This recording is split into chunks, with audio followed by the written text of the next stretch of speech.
world, good day and good game. It's about time for the Ultimate Luna update. But before we start playing her new story, let's look at the history of Luna and corners in the game where she's mentioned. We will dive into her background and good old times just as a quick refreshment and to know about her relationships with other descendants. Luna Swift is her name, also called the Mad Artist, and you soon will know why. She's a non-attribute descendant making use of tech and singular skills. She can be a great support for those 1 second one-shot kills together with Kyle, which is kind of funny because those two also made a team during the storyline. I guess you know her skills very well, especially her little mini-games that completely distracts you from what's happening. She's a bit more complicated to play and meant as a support, but can also do a lot of damage for good clear speed. Way before the great livestream about Ultimate Luna, we already had a sneak peek into her upcoming backstory, saying that she's suffering from accumulated sonic damage and now needs a glow up. And a device created for Jabba was just right to solve this problem. It is a new antenna with that she can even receive the emotions of other people. But we are not here to talk about her future, we want to look at the past. Sometimes Nexon posts a bit about the background story of a descendant like this here. This is a very positive formulated text about the joy she spreads when she sings in Albion. Not to be confused with the indie band Crescent from Albion, they did their own thing. Music is very important to the people of Albion because during all those fights there ain't many resources or other things to do. But behind all the music and joy she spreads also lies a difficult beginning. Because of the rare resources there is rarely a dessert allowed in Albion. Instead they enjoyed some good songs, which made Luna the perfect dessert for Albion.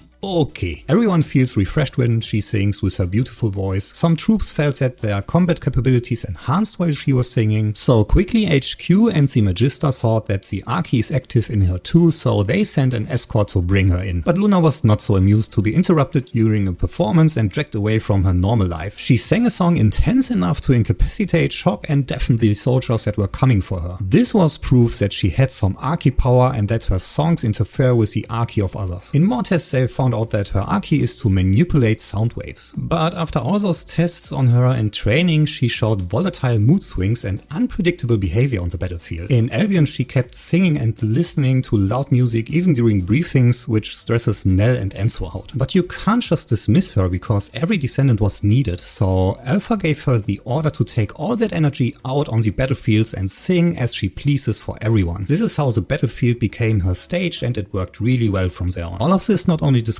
Luna but also HQ. It sounds a bit harsh how they recruit people who seem to have some Arche power, doing tests with them, some training and then push them out on the battlefield. Until Alpha took care of her, giving her the special status and leeway she needed. Luna does not only buff but also could harm allies, so she got a special speaker and stage to avoid that. At first it made Luna so mad and out of control for not getting an instrument to play with that her suit malfunctioned and the Magister feared to become deaf. Soon followed the synthesizer gun which responded to the songs she sings, and it was a very fascinating instrument for her. All of this describes the mood swings of Luna between being an uneasy self-willed danger and being very delighted and blooming a second later. In fearful self-protection the Magister builds the tools to restrain her destructive potential. Yeah, Luna knows what she wants and you better have it. So there's a good reason why her suit is called the Arche Sensitive Sonic Control Suit. Her skills have very accurate names too, like Exciting Surge, Relaxing Surge and Cheerful Surge, which is like one trip through her motions from energetic to calm to joyful. There are also her buffs Largo, Crescendo and Forte. Largo means very slow and broad in tempo. Crescendo means a gradual increase in volume. Good demonstration. And Forte is loud and strong, which I don't demonstrate. Vivace means lively and fast in tempo. All of this fits her mood very well and we experienced that during the story a couple of times. For example in Echo Swamp where we have to go after Jeremy. The mission Front Under Threat is one of the first where she speaks over the comms, adding this little comment. After some defense she gets excited about the amount of enemies and wants to go on. A couple of missions later in Hero of Humanity, Luna can be heard in the comms once again. Some are relieved about the destruction of the Ironheart with the enemy retreating, but Kyle thinks it's a shame that it could not be saved. Luna immediately happily answers that we all survived, which is what counts. The final battle after Echo Swamp is against the Dead Bride and the guide asks us to work with Luna and Kyle from now on. This is where the fun begins. The two came up with clues about the third Ironheart, which brings us to Agna Desert. In the first mission Luna already shows both her passion and her recklessness. She follows her instincts like an artist chasing inspiration by sneaking out without permission and exaggerating Kyle's intentions. She proves proves again how impulsive she can be even when she stumbles onto something crucial like the Ironheart. We now follow Luna on her path while she follows that lovely melody she hears from the Ironheart, which is fun because every mission has this little exchange of blows between Kyle and Luna. It just does not stop. Kyle calls our mad artist a mad woman right at the beginning. The two then go separate ways searching for the Ironheart. Strange is that they already expect it to be in the big sphere, which you surely can't miss. It's huge, right? But anyway, Kyle flies around and Luna is focusing on sensing from what direction that beat of the heart comes from. While doing so, she gets interrupted by some Vulgus, which makes it impossible for her to hear the Ironheart. So our mission is to clear the area as usual. At some points you find examples like this, how she connects sounds and battle. After doing the mission Surveillance Station, Luna lets us listen to a tape she found. You hear a voice commanding for data extraction. Luna quickly notices the echo in the recording and that the person must be somewhere indoors, so we inspect some indoor locations. During intel from Reina, we find some Vulgus extracting data about the Red Sphere in some underground ruins of the ancestors. Luna, very proud of herself, reminds everyone that she called it. From those ruins we recover a record left by the ancestors who try to make some use of the Ironheart. And do you remember the resource shortage in Albion, which makes Luna a very welcome dessert? So food is rare, but we mass produce dismantling items now. Cool.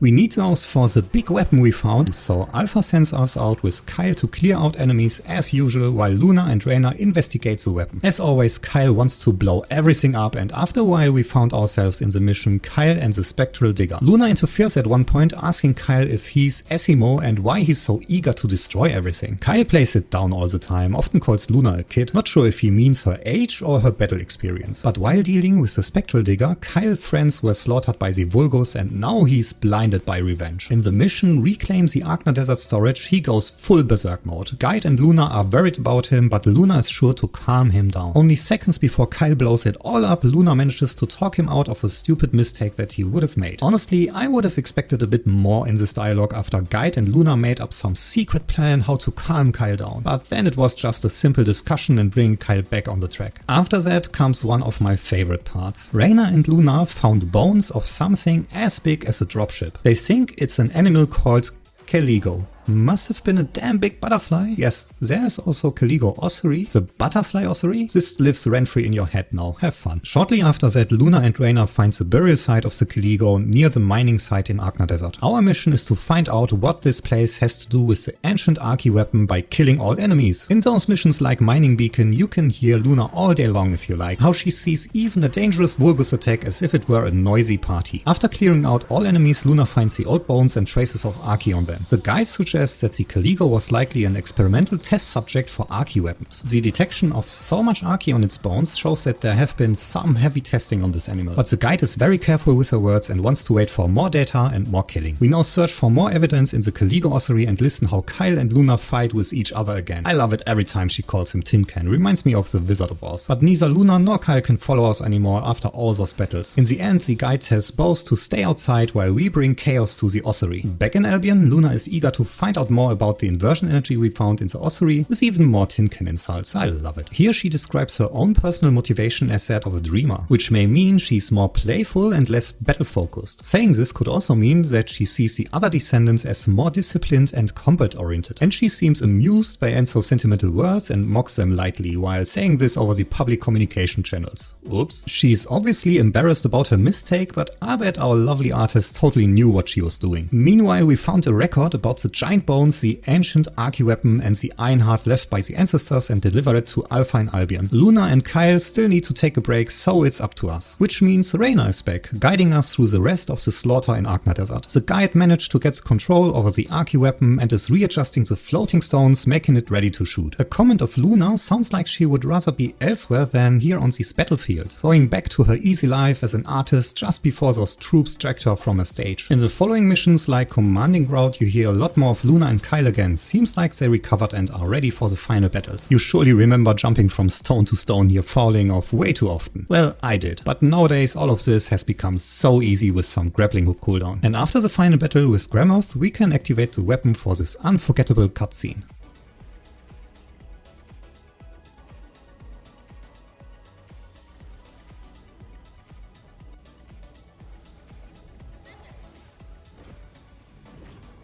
But another Einhard removed, another Colossus appears. Now it's time to fight the Devourer. But after Agna Desert there are no much further mentions or communications with Luna until the Hagios Reconnaissance, where Jaber admits that he does not like to fight with loud people like Blair or Luna. Okay Jaber, I know who I'm not playing with the next few days. Another great moment is after finding Serena, where she picks up the earlier situation where she exposed Enzo because she kept talking public on the comms. More funny moments of Luna can be found in 3 different records, just look at those here. In this record you get introduced to the mascot of the Hound Special Forces, which is a dog. Not sure what Luna means when she says, "Oh, that old fart," but perhaps she does not like dogs. There's another record where Serena obviously learns to use a computer for the first time and Luna asks if someone could please teach her how to use the chat. And I love this one. Oh my god, what the hell did I just read? And finally, with the update, we will know the secrets about the tutu and the scar. To me, this looks like the letter C and a 0, which would then be C0, which is the lowest C the human ear can hear. That would totally fit to someone who likes to sing, and the scar surely is from a surgery that replaced her arm. Did the Magister do this maybe? We will see soon. It has been more than a year with Luna now. She was released together with Valby 1 year ago, and now we already get her ultimate version. So to sum this up, Luna is known for smiling brightly like she always did, but she can also be the hell of an unpredictable troublemaker. Since the first missions, her disobedience was to the expense of others and even broke her own equipment until Alpha and the Magister found the right path for her. She seems to have a strong bond to Reina, Alpha, the Guide and especially Kyle. Nell, Enzo and Jaber do not like that loud artist so much. There's one more interaction with Viessa written in the Snowman teleportation, but that does not say much about their relation. Listening to Luna can be even more fun than listening to Bunny in my opinion. I wish we would have more random funny voice lines during battles. So I hope you like this little refreshment of her background and the storyline with her in Agna Desert. Have fun with Ultimate Luna today.